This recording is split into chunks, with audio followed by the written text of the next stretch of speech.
बिस्मिल्लाहिर्रहमानिर्रहीम। अस्सलाम वालेकुम डियर स्टूडेंट्स। तो हम अपने जनरल साइंस के जो पिछला लेक्चर हमने छोड़ा था क्वेश्चन नंबर 25 पर, तो उससे हम अब कंटिन्यू करने वाले हैं। तो हमारा क्वेश्चन है 26 जीपीएस ग्लोबल पोजीशन। यार एब्रीविएशन तो मैंने यहाँ पर बता दिया। GPS is abbreviation. जीपीएस का फुल फॉर्म क्या है? ग्लोबल पोल सिस्टम, ग्लोबल पॉलिसिलिकॉन जी पोजिशनिंग सिस्टम। तो करेक्ट आंसर होगा ग्लोबल ग्लोबल पोजिशनिंग सिस्टम। ठीक है। एंड ये पहले बनाया गया था अमेरिका के डिफेंस सिस्टम की तरफ से। ठीक है। गूगल मैप्स बाद में आया था, जीपीएस पहले उसने बनाया था। फर्दर डिटेल्स के लिए आप पढ़ सकते हैं इसको। ठीक है। GPS abbreviation for global system, satellite based navigation system that provides location and time information to users. ठीक है। ये पहले जो है ना, फर्स्ट टाइम जो है ना अमेरिका के डिफेंस सिस्टम ने बनाया था। अभी भी राइट्स उसके पास ही है। Oxidation is a chemical reaction involving gain of electrons, loss of electron, gain of electron, gain of protons. तो ये तो मैंने दोनों ऑप्शन सेम कर दिए, तो ये इसको काट दो। तो हमने एक शॉर्ट फॉर्म पढ़ा था केमिस्ट्री में, reduction is gain of electron, oil oil oxidation is loss of electrons. तो इसका करेक्ट आंसर होगा loss of electrons. Oxidation is loss of electrons. ठीक है। फर्दर डिटेल्स पढ़ सकते हो। मैंने आपको एक शॉर्ट बताई, आप इसको पढ़ सकते हो। Question number 28, at the night plants take the क्या क्या क्या रिवर्स हो जाता है। क्या करते हैं? सुबह के टाइम क्या करते हैं? कार्बन डाइऑक्साइड लेते हैं, ऑक्सीजन को रिमूव करते हैं। रात के टाइम पर क्या होता है? वो भी ऑक्सीजन लेते हैं, वो कार्बन डाइऑक्साइड निकालते हैं। Just simple.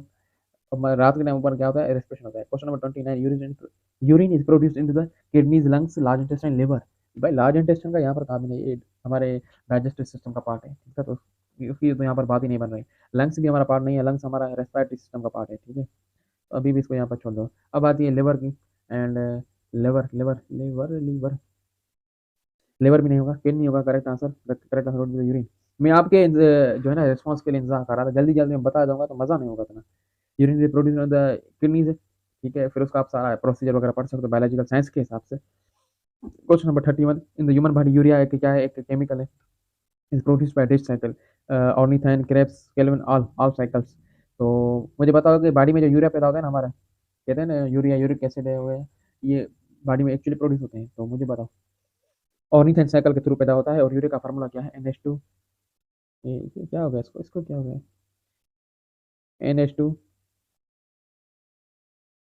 CO2 इसका फार्मूला है। ठीक है। ये यूरिया का फार्मूला। एंड यूरिया जो है ऑरेंज साइकिल के अंदर ह्यूमन किडनीज के अंदर बनता है। ठीक है। NH2CO NH2 तो आपको बता दें। Question number 31, blood is cleansed by the which organ है? कौन से ऑर्गन के द्वारा हमारी ब्लड क्लीन की जाती है? हार्ट के थ्रू ने, हार्ट थ्रू पंप की जाती है। लिवर डिटॉक्सिफाई करता है एलिमेंट्स वगैरह को। एंड ठीक है, लंग्स भी करता है, लेकिन उसका प्राइमरी फंक्शन ये नहीं है। लंग्स तो नहीं है भाई, हमारा सांस फेफड़े काम करते हैं। तो उसका करेक्ट आंसर यहाँ पर किडनी में होगा। फर्दर एक्सप्लेनेशन आप पढ़ सकते हो इस स्लाइड पर, पॉज करके पढ़ सकते हो। ठीक है। एंड लिवर का भी बताया आपको। आप बताया डिटॉक्सिफाई करता है by blood processing and metabolic substance. Not primary function इसका ये नहीं है। प्राइमरी फंक्शन जो है हमारा किडनीज का है। Question number 32, the sensitive layer of the I. Sensitive मकसद जो आप समझ लो ना, सेंसिटिव जल्दी सेंस कर देता है किसी भी चीज़ को। तो कोरेड है, कॉर्निया, रेटिना। आप क्या कहना चाहते हो? इसका करेक्ट आंसर क्या होगा? इसका करेक्ट आंसर जो होगा वो होगा retina. Retina would be the correct answer. Retina is the sensitive layer of the human I. Further details पढ़ सकते हो पॉज करके। एंड सवाल number 33, laughing gas is the chemical composition of the following elements. या फिर ऐसा भी आप मान सकते हो कि लाफिंग गैस का जो है ना केमिकल फार्मूला क्या होता है? इसका होता है N2O। N2O nitrogen dinitrogen oxide या नाइट्रस ऑक्साइड कुछ उसको कहते हैं। ठीक है। लाफिंग गैस है ये, जब हो जाती है ना, स्प्रेड की जाती है, तो बंदा बेवजह, हम ये गैस हमारे जो है ना ऐसा करके ब्रेन से मिमिक करती है, और बंदा जो है ना ऑटोमेटिकली लाफ करता है। ठीक है। तो एनल जैसे किसकी प्रॉपर्टी है? फीलिंग ऑफ यूफोरिया, यानी खुशी की फीलिंग होती है, या फिर लाफ्टर होता है when inhaled in small quantities. Question number 34, role of the biotechnology, BTech means biotechnology in the production of food based. ठीक है। बायोटेक्नोलॉजी की मदद से हमारी जो है ना फूड प्रोडक्शन में कैसे मकसद एक इंप्रूवमेंट आई है? डाइजेशन में आई है, रेस्पिरेशन में आई है, डिकम्पोजिशन, फर्मेंटेशन। तो बायोटेक्नोलॉजी की भी एप्लीकेशंस की वजह से हमारी पर्टिकुलरली फर्मेंटेशन का जो प्रोसेस है उसमें बहुत ज़्यादा तरक्की आई है। ठीक है। And sorry sorry, question number 35, the founder of the modern astronomy का बाप किसको कहा जाता है? आर्किमिडीज को, विलियम गिलबर्ट को, Nicholas Copernicus. I think Copernicus को कहा जाता है। मैंने इसका शॉर्ट नाम पढ़ा है कोपरनिकस, लेकिन इसका फुल फॉर्म है निकोलास कोपरनिकस। ठीक है। आई होप आपका भी जवाब सही होगा। ये इसकी हिस्ट्री पढ़ सकते हो कि इसका जन्म हुआ 1473 से लेके 1543 में इसका डेथ हो गया। ठीक है। एंड बस आप उसको पढ़ लो पॉज करके, ठीक है। सवाल number 36, the science which deals with study of the manners and customs of people.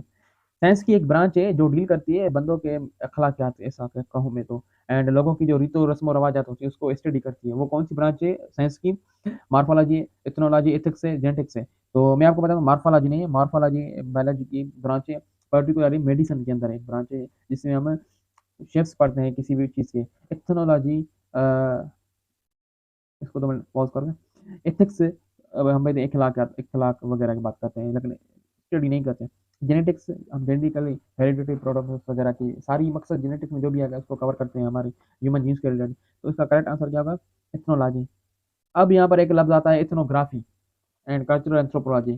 तो इथनोग्राफी में थोड़ा फर्क है, तो उसको आप गूगल रिसर्च पर कीजिएगा। यहाँ पर मैं बता दूंगा तो वीडियो ज़्यादा लंबा हो जाएगा, बट जो मैंने आपको सवाल बताया उसका करेक्ट आंसर होगा ethnology. The chemical used to kill the rats and माइस।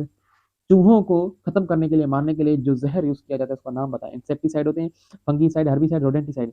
तो इसको रोडेंटिसाइड भी कहते हैं एंड रेटिसाइड भी कहते हैं, ठीक है। इन्फॉर्मेशन पढ़ लें आप, ठीक है, पढ़ लें जल्दी पहुंच करके। क्वेश्चन नंबर 38, ड्राई एस क्या है? इसको मिशन हाइड्रेट है, लिक्विड नाइट्रोजन, या फिर सॉलिड कार्बन डाइऑक्साइड। ओ भाई, it's none other than the solid carbon dioxide. Dry ice को क्यों कहते हैं? Because it does not melt. Sorry for यार इनकन्वीनियंस, रात के टाइम हो रहा है तो इस हिसाब से नींद का टाइम है, तो मैं इसको कह रहा हूँ कि इस लेक्चर को रिकॉर्ड करके अपलोड कर दूँ, ठीक है, आपके लिए। Chemical name of the vinegar, vinegar का जो केमिकल नाम है इसको क्या कहते हैं, ठीक है? तो डायल्यूटिक, डायल्यूट एसिटिक एसिड इसको कहते हैं। डिटेल्स पढ़ते जाओ, टाइम हो गया, 8 मिनट का लेक्चर हो गया। 14 number, orbital period of planet mercury. वो तो मैं पिछले स्लाइड में आपके साथ शेयर कर चुका यार, आप बताओ ना मुझे। 1 2 3 4 5 88 डेज है इसका, एंड इसका सूरज के करीब यही प्लानट है। इसके हिसाब से इसकी जो है ना 7 किलोमीटर पर सेकंड इसकी स्पीड होती है। The most splendid and the most magnificent constellation the sky. Constellation में जब आप रात को सूरज आसमान में देखते हैं ना, सूरज में नहीं, जब आप रात को आसमान में देखते हो कि सितारों की जो है ना कतार लगे होते हैं, 3 4 5 6 7 जो है ना सितारे एक साथ इकट्ठे होते हैं, उसको कहते हैं कॉन्स्टिलेशन। ये जिसका कॉन्सेप्ट जिस तरह मैंने समझा है, ठीक है, इसका माना ये होता है। एंड जो ब्यूटीफुल है वो है, उसका नाम है ओरियन। ठीक है, ओरियन ब्यूटीफुल कॉन्स्टिलेशन हमारे आसमान पर बताई मानी जाती है। Diamond is very expensive ornament and its composition of pure carbon. Pure carbon है भाई साहब, प्योर कार्बन है। ये इसकी डिटेल्स पढ़ें। which of following layers make the radio transmission possible?